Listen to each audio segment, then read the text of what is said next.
welcome back to the channel. Now, I promised this video a couple of days ago. This is a narrated version of the flight where I was following a microlight, sometimes called an ultralight, in the USA, where I was following a microlight aircraft as it did a circuit of the airfield. Now, I was we're using a racing miniquad or freestyle miniquad, sometimes known as a drone by those who are less informed.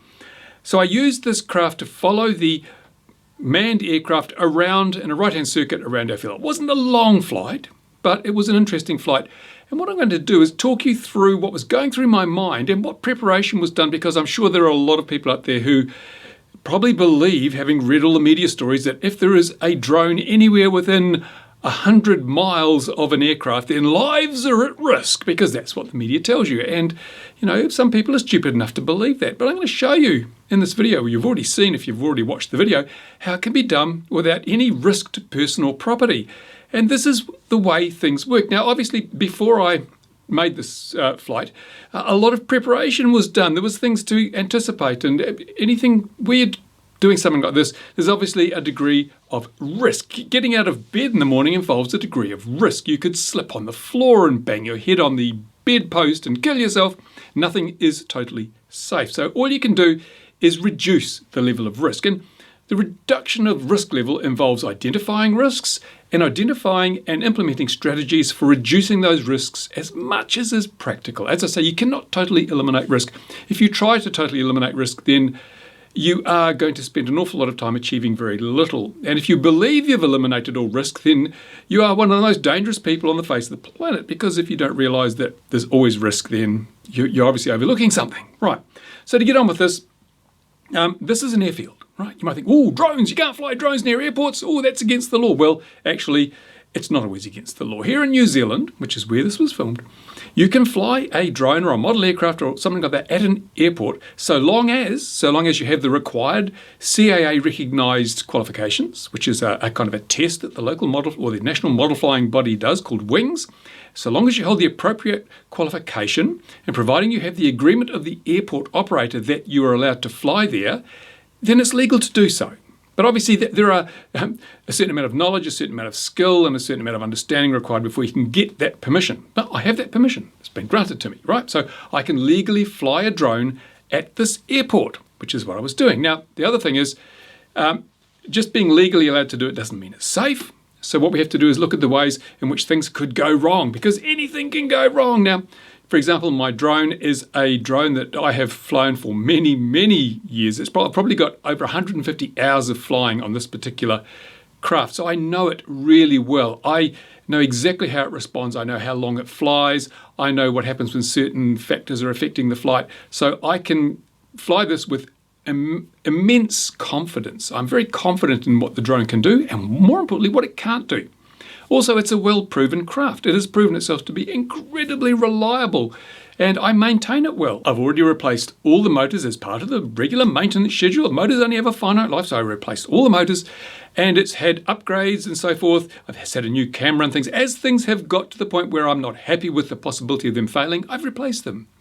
But I didn't replace them just before this flight, because everything tends to be more likely to fail when it's new. So every component in this drone has been bedded in. It's proven itself to be reliable. So that's what I've done. I have a very reliable craft that I know very well. So I don't expect any surprises. However, as we do, this has a fail-safe system set into it. And because we're flying at an airfield, if you're flying at an airfield, the fail-safe has to be just simply drop out of the sky onto the ground. You don't want it taking off on its own and doing an automatic return to home, because, for example, if we discovered another plane decided to use the runway while we were filming this, and if something went wrong with the radio connection to the drone, the last thing we want is it to turn around and fly back to where it took off from, possibly crossing in front of or hitting an aircraft that might also be using the airfield. You need control at all times. If you don't have control, then it shouldn't be in the air. So the failsafe was set to simply cut the motors and allow it to fall straight to the ground. Now, given the altitudes, the very low altitudes we're flying at, which typically in this case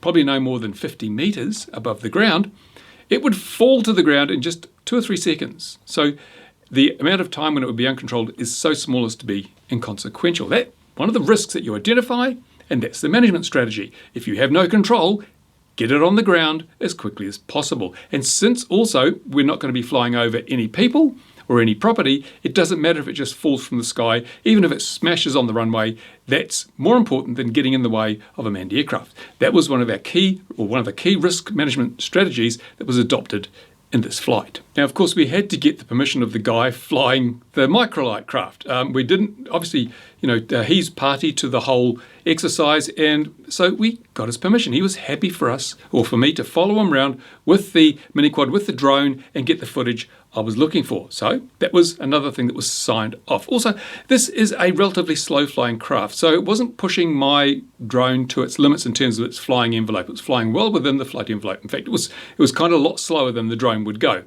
Another decision that was made was to make sure that I was going to follow from behind. I wasn't going to lead the manned aircraft. I was going to be behind the manned aircraft. So that, again, if something went wrong and it had to fall to the ground, it was behind the aircraft. It wasn't in front of it. There was no risk of me perhaps losing video and the manned aircraft flying into the drone, because, interestingly enough, the pilot of the manned aircraft saw the drone at no stage during the flight. And this kind of, it makes you wonder when you get these airline pilots at 44,000 feet who see a drone 1,000 feet off the port wing.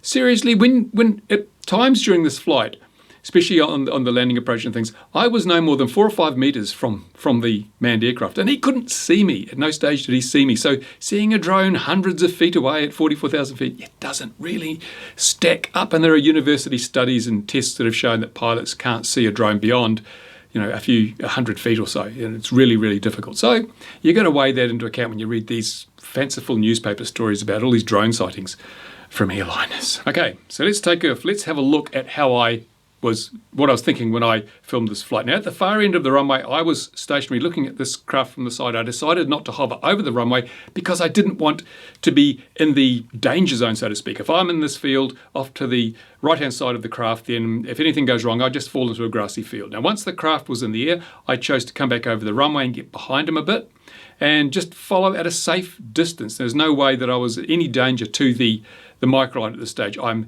slightly behind and slightly below the craft. And then I came around to the left again. I didn't want to be over the sealed runway for any length of time in case something went wrong and it crashed onto the runway. It might leave broken bits that we couldn't retrieve before another aircraft came in. So I was flying over the grass, and as we come up here, you'll probably see that there are some people down there on the left-hand side. They are my spotters, 2 spotters there, keeping an eye out in case an aircraft appears out of nowhere and maybe it hadn't used its radio. So, we're always taking care to be safe. Now, I'm well below the craft at this stage. I was trying to frame it, so I got it against the sun. Remember, a whole lot of this is getting the camera on the drone in the right position. This camera is not on a gimbal. I actually have to position the drone, its angle and everything, to get the shot I want. So half the time I'm flying, half the time I'm camera positioning. I've got to do both things at once. Now, we came out over this grassy field, perfectly safe. There's nothing below us but grass. So I decided to get a little bit closer to the craft. Now, I noticed at this stage, actually, that the microlight was getting pretty damn low. You can see the shadow there. And I'm thinking, I hope he's going to make it over this hill. And as you can see, he comes down pretty close to the hill. But, I was getting closer and closer because the environment was totally safe for me to do so. But again, perfectly safe, nothing below me, no people, no persons, no property. If anything had gone wrong, the only thing that would have happened is the drone would have fallen on the ground. Now, as we come up to the turn to come back onto the runway, I decided to fall back a bit because during a turn, it's the pilot could turn sharper or not so sharply, and I might lose track of him. So I stayed well back here, well out of the way. And then he turns down onto the runway again, and I decided I would come alongside, get a lot closer, because as he gets closer to the ground, it's safer for me to be closer to the aircraft. And again, I wanted to get the good shot angle. I wanted to have it in the center of frame, and then just basically come in closer and closer as he got close to the ground. So you see, I've got the sun in shot. I've got the craft is there nicely silhouetted against the blue sky. It's the framing I wanted. And then, as I say, as we get closer to the ground, I'm conscious of the fact that my quad or my drone's getting closer to the ground. I've got to keep an eye out, make sure I don't actually hit the ground, but I want to also keep him in frame. A lot of thoughts going on in your head here. You've got to focus on many different things all at once. As I say, you're doing multiple jobs here. You are flying the drone, you're framing the shot, you're constantly on the lookout for things that may affect the safety of the operation. And then once he'd touched down, I was able to come in front of the craft. The only time I actually flew in front of the microlight was when he had touched down, so that, again, I was no risk to him. If he had anything had gone wrong, he was already on the ground. He wasn't going to hit my drone. I wasn't going to hit him. So that was basically the flight. And as you can see, it was super safe. Now, that wasn't the first time I had followed this craft. If you've been watching my channel regularly, you'll have seen that in the day or so before that, I'd also done a follow flight, but I'd done it much, much further away because I needed to learn something. I mean, I wasn't totally, I thought I knew what all the risks were, but the only way to make sure is to actually go through the process. So by following further away, I have a larger safety margin between me and the manned craft, and I was able to identify that, well, I hadn't overlooked anything. I was pretty good. So on that second flight, the one we've just seen, I was able to get much closer, get much better framing and shots because I knew there wasn't something I hadn't taken into account. And so you work up to these things. You don't just rush straight in and say, oh, she'll be right. You basically try stuff, and if that works fine, you don't get any surprises, then you can move it to the next level. So, that's basically what I did. Now, a number of people commented, because I said, this is footage you won't get from a DJI Phantom. And it's true. But people said, oh, no, look, your props are in shot and everything. And I'm going to explain my response to the DJI pilots who seem to be a little offended by what I said. Now, the first thing is, yes, the props were in shot. I mean, I don't care. I wanted the people to see that this was taken from a drone and not from another microlight or a helicopter or anything. So I wanted the props in shot on in this particular piece of video. I could have cropped them out easily, just zoomed in a bit, cropped them out. You wouldn't have seen the props. So there you go. Now, why couldn't you get that footage with a DJI Phantom? Well, if you look at the scenes where I'm actually below the craft and looking up, especially when I'm trying to get it against the sun, in a DJI Phantom, you would have had your props clearly in view because you'd have the camera so far tilted up. And because you were still flying forward, the aircraft or the drone is actually tilted forward, you'd have the line of sight intersecting the props. And with the sun coming through the props, you get really, really bad flickering effects with the Phantom. The sun shining through the props into the camera, you get a really bad strobing effect. So you couldn't have got that footage with the DJI Phantom simply because of where the camera is mounted and where the props are in relation to the camera. So I stand by my claim that this is not footage you could have shot with the DJI Phantom. And a Mavic, I don't know. I don't have a Mavic. It may have been more practical with a Mavic, with a Parrot-a-Naffy, or they can look up with a Parrot-a-Naffy. But one of the benefits of the miniquad, the racing drone, is that the camera is always fixed relative to the craft. So providing you can position your craft at the right angle, your drone at the right angle, you can get any shot you want. And that's what I like about it, is you are flying a camera. With the DJI experience, you're doing two things. You're flying your drone and you're pan and tilting your camera, two separate actions. With the miniquad, you're doing both in the one movement. And makes for some really fun flying and some different set of skills, really, because you've got to think everything you do interacts with everything else. For example, if I'm flying forwards and I want to pan up, if I want to tilt up, I've got to raise the nose of my entire quadcopter, which means it's going to start climbing if it's got any forward speed because the props will get more bite on the air. It'll actually start zooming up. So I've got to back off the throttle a little bit just to make sure that I don't climb up above whatever it is I'm filming. The same goes if I'm flying alongside. I actually have to tilt my quad at quite an angle. And the faster I go, the more tilt I have to put on.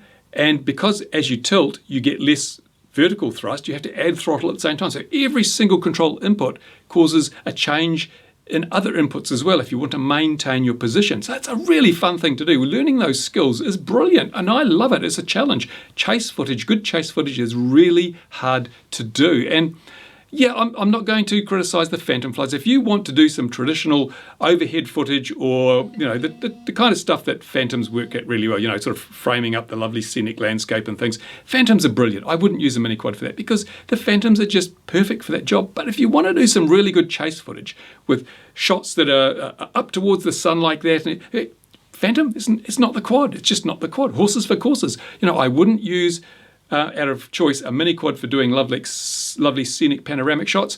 But again, I wouldn't use a Phantom for trying to get the kind of footage that was in this video. So there you go. I'm not criticizing DJI. I'm just saying it has a particular set of applications, and this kind of footage isn't one if you've got a Phantom. So there you go. Now, I should mention earlier that here's a little bit of footage from the day before. Now, you notice here, I was well behind the hang glider, or the ultralight, and he was turning to the right here. Now, you'll notice that I couldn't actually see how far. I thought he might have done a complete turn here, and I wasn't sure where he was going. So you notice I rapidly lose height because my strategy is if I lose sight of the hang glider or something happens, I want to be as low to the ground as possible, perhaps even on the ground. So my first response to being unsure whether he was going to turn straight back towards me was to get below him, get well below him, so I no longer posed a threat. If I'm below the manned aircraft and something goes wrong, it's just going to fall on the ground. But if I'm above him, it could fall onto the manned aircraft. So all of it's about strategy, all of it's about thinking ahead, thinking a long way ahead,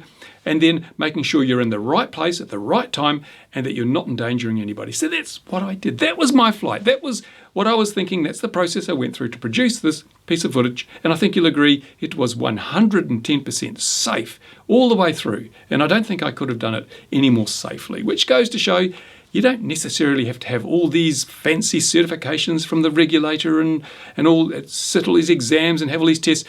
Safety is all about using your noggin, common sense, thinking stuff through, planning ahead, and evaluating and what could go wrong and coming up with a way of coping if something does go wrong. So there you go. Don't try this at home. But I hope you've learned something about the strategy, about the methodology that you would use if you were going to do this. Now, I'm actually going to do some more work on my little drone because I enjoy this kind of footage. I'm going to change the lenses so I've got a narrower field of view. There's a whole lot of things I'll go through in another video explaining why I'm doing that. But yeah, I really enjoyed this. So there'll be some more footage like this coming up, hopefully, in the coming weeks and months as I enjoy this aspect of flying, which chase photography, it's brilliant. Chase video, I love it. So I'll be trying to chase as many different things as I can. In the meantime, if you disagree with what I've said, then tell me about it. I'm not always right. I'm seldom right. But yeah, have your say in the comments where YouTube has left a convenient space for you to do so. If you like the video, give it a thumbs up. If you don't like it, why are you watching it? And thank you to my supporters. There are links in the description of this video if you want to support the channel as to how you can support it. And I thank my Patreon supporters who are a godsend, honestly. Right, there you go. Thanks for watching. Subscribe, stay tuned, more to come. Bye for now.